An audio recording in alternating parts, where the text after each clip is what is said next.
තවත් ජීවියෙකු භක්ෂණය කරමින් පෝෂණය වන ජීවීන් අපට නිරන්තරයෙන් සේවන්නේ සත්ව රාජධානිය තුලින්. නමුත් තවත් ජීවියෙකු භක්ෂණය කරමින් පෝෂණය වන අපූර්ව ජීව විශේෂයක් ශාක රාජධානිය තුලින්ද හඳුනා ගන්න පුළුවන්. මෙහි දක්වා ඇති බාඳුරා ශාකය ශාක රාජධානියට අයත් කෘමි භක්ෂක ශාක විශේෂයක්. මෙම ශාක විශේෂය හෙළපසින් බාඳුරා යන නාමයෙන් සහ දමිළ පසින් කෙන්ඩිත්තාරම් යන නාමයෙන් හඳුන්වන අතර පිච්චර් ප්ලාන්ට් යන ඉංග්‍රීසි භාෂාවෙන් හැඳින්වීම සිදු කරනවා. නෙපෙන්තිස් ඩිස්ටිලටෝරියා යන විද්‍යාත්මක නාමයෙන් හඳුන්වනු ලබන මෙම ශාක විශේෂයේ විද්‍යාත්මක වර්ගීකරණයේ සැලකීමේදී ශාක රාජධානියේ කැරියෝපිරසස් ගෝත්‍රී නෙපෙන්තිස් ගණයේ නෙපෙන්තිස් ඩිස්ටිලටෝරියා විශේෂයට අයත් වෙනවා. බහුවාර්ෂික ශාක විශේෂයක් වන බාඳුරා ශ්‍රී ලංකාවට ආවේනික විශේෂයක් වන අතර නෙපෙන්තිස් ශාක ගණයේ එකම විශේෂයද වෙනවා.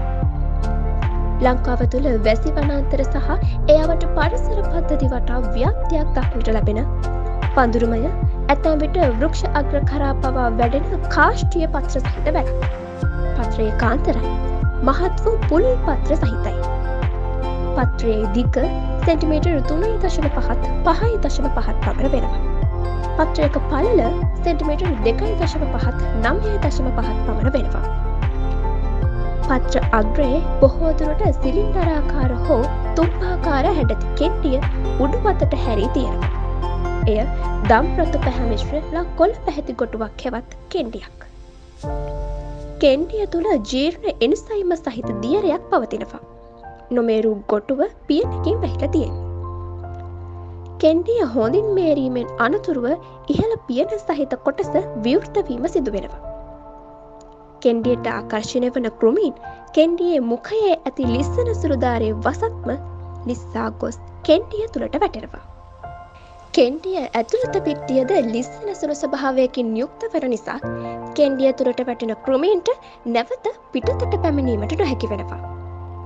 එලෙස කෙන්ඩිය තුළට වැටෙන කෘමීන් කෙන්ඩිය තුළ ඇති කයිට්නේස් එන්සයිම ද්‍රාවණයේ ගිලී මිය යන අතර පසුව කයිට්නේට්ස් එන්සයිම මගින් කෘමියා ජීර්ණය කොටගෙන අවශ්‍ය පෝෂණ කොටස් ශාකයට උරා ගන්නවා. මෙම කෙන්ඩිය මාංශ භක්ෂක ශාක විසින් කෘමීන් අල්ලා ගැනීමට භාවිතා කරන උගුල් යන්ත්‍රණ අතුරින් බොරුවල උගුල් යන්ත්‍රණය සහිත වන අතර ඒවායේ උපරිම කාර්යක්ෂමතාවයක් සඳහා අනුවර්තනය වෙලා තියෙනවා. පොළව සමීපයේ ඇති කෙන්ඩි පහළ සිට පහසුවෙන් ගොඩවීමට හැකියාවෙන් නිර්මාණය වී භෞමික සන්ධිපාදකින් ගොදුරු කරන ගන්නා අතර උඩුවියන් සහ ශාක මුදුන් වන සෑදෙන කෙන්ඩි වායව සහ රුක්වාසී කෘමීන් ආකර්ෂණය වන අයුරින් නිර්මාණය වෙලා තියෙනවා. මෙම ශාකයේ හටගන්නා කෙන්ඩිය බොහෝ දෙනා ශාකයේ පුෂ්පය ලෙස වටහා ගන්නවා. මෙම ශාක විශේෂයේ දීගෘහී හෙවත් ගැහැණු සහ පිරිමි මල් හටගන්නා ශාක වෙන වෙනම පිහිටලා තියෙනවා. පුෂ්ප මංජරිය සංයුක්ත ඒකාක්ෂයක් වන අතර පෙති 4කින් සමන්විත කහ කොළ පැහැති මල් හටගන්නවා. මල් පරාගණය වී හටගන්නා ඵලය ස්පෝටිකාවකි.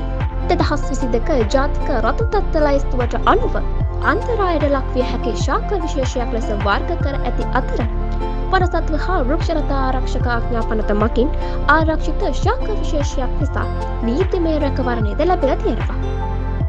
ශ්‍රී ලංකාව තුළ සිද්ධ වෙමින් පවතින ශීඝ්‍ර වන විනාශය නිසාවෙන් මෙම ශාක විශේෂ පවත්නා වූ පරිසර පද්ධති විනාශ වීම මගින් මෙම ශාකයේ පැවැත්මට තර්ජනයක් ගෙන දී තිබෙනවා.